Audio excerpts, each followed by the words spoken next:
एंड्रोक्लीज और शेर की कहानी। एंड्रोक्लीज नामक एक व्यक्ति रोम के सम्राट का गुलाम था। एक दिन वह स्वयं पर होने वाले जुल्मों से तंग आकर महल से भाग गया और जंगल में जाकर छुप गया। जंगल में उसका सामना एक शेर से हुआ, जो घायल अवस्था में था और बार बार अपना पंजा उठा रहा था। पहले तो एंड्रोक्लीज डरा, लेकिन फिर सहृदयता दिखाते हुए वह शेर के पास गया। शेर के पंजे में कांटा चुभा हुआ था। उसने कांटा निकाला और कुछ दिनों तक घायल शेर की देखभाल की। एंड्रोक्लीज की देखभाल से शेर ठीक हो गया।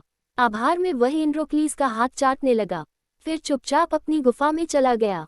इधर सम्राट के सैनिक एंड्रोक्लीज को ढूंढ रहे थे। आखिर एक दिन वह पकड़ा गया। उसे सम्राट के सामने पेश किया गया। सम्राट बहुत नाराज था। उसने एंड्रोक्लीज को भूखे शेर के सामने फेंक देने का आदेश दिया। जिस दिन एंड्रोक्लीज को शेर के सामने फेंका जाना था, उस दिन एक मैदान में रोम की सारी जनता इकट्ठा हुई। सबके सामने एंड्रोक्लीज को भूखे शेर के पिंजरे में फेंक दिया गया।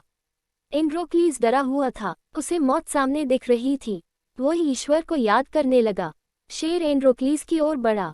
एंड्रोक्लीज पसीने पसीने हो गया। शेर एंड्रोक्लीज के पास आया। डर के मारे एंड्रोक्लीज ने अपनी आंखें बंद कर ली।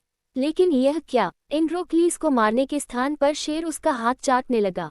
सम्राट हैरान था, सारी जनता हैरान थी और एंड्रोक्लीज भी। अंततः एंड्रोक्लीज समझ गया कि हो न हो, ये वही शेर है जिसकी घायल अवस्था में उसने देखभाल की थी। वह एंड्रोक्लीज को पहचान गया था। वह भी शेर को पुचकारने लगा और उसकी पीठ पर हाथ फेरने लगा। यह देख सम्राट ने सैनिकों को एंड्रोक्लीज को पिंजरे से बाहर निकालने का आदेश दिया।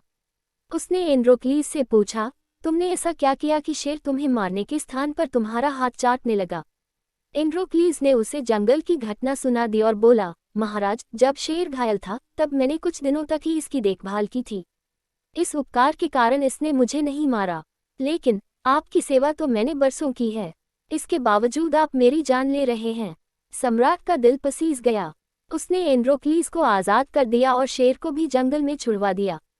सीख: सबके प्रति सहृदयता का भाव रखो, फिर चाहे वो मनुष्य हो या पशु। जो आप पर उपकार करें, उसके प्रति सदा कृतज्ञ रहो।